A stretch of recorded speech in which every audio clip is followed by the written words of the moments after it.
In the last video we talked about Concrete 101 and why concrete is such a great construction material, but I didn't mention its greatest weakness. Hey, I'm Grady and this is Practical Engineering. On today's episode, we're continuing the series on concrete with a discussion of reinforcement.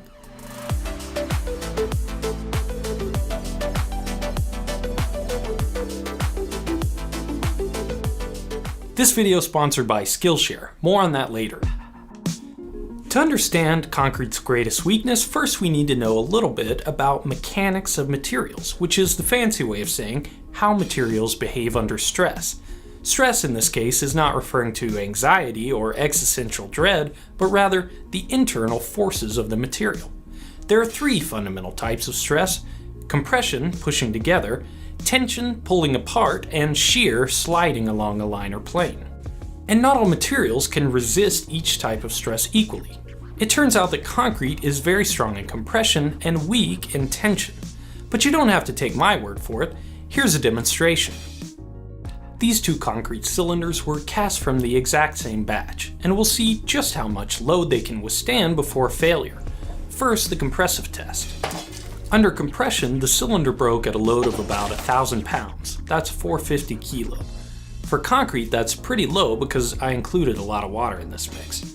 The reason is my rig to test tensile strength isn't quite as sophisticated.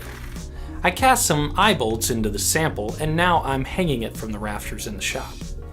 I filled up this bucket with gravel, but it wasn't quite enough weight to fail the sample, so I added another dumbbell to push it over the edge. The weight of this bucket was only about 80 pounds, or 36 kilos. That's less than 10% of the compressive strength. All this to say, you shouldn't make a rope out of concrete.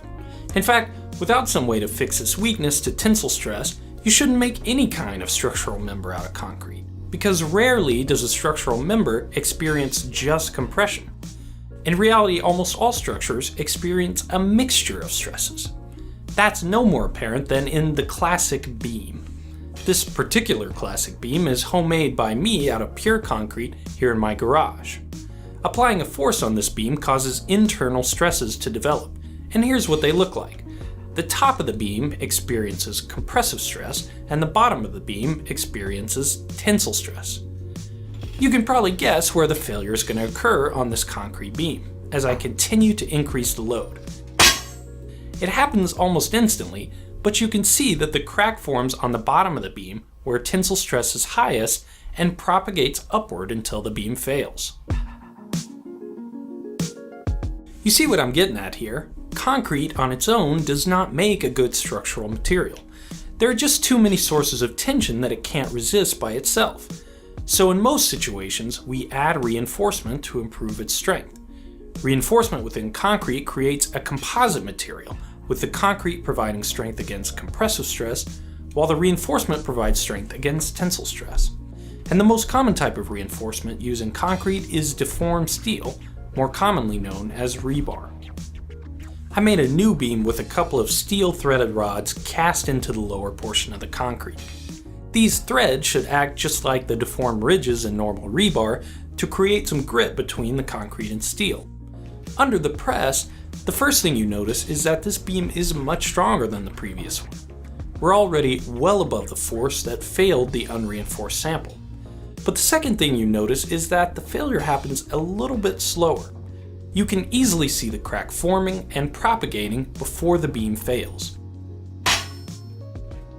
This is actually a very important part of reinforcing concrete with steel.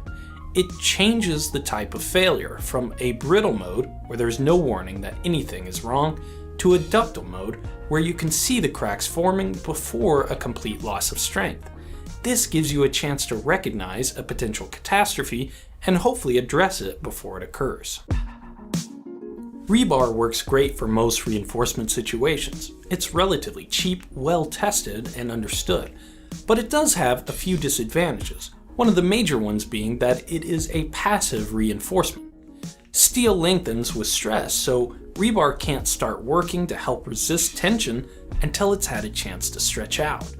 Often that means that concrete has to crack before the rebar can take up any of the tensile stress of the member.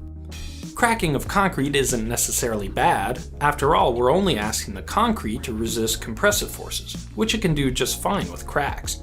But there are some cases where you want to avoid cracks, or the excessive deflection that can come from passive rebar. For those cases, you might consider going to an active reinforcement, also known as pre-stress concrete. Pre-stressing means applying a stress to the reinforcement before the concrete is placed into service.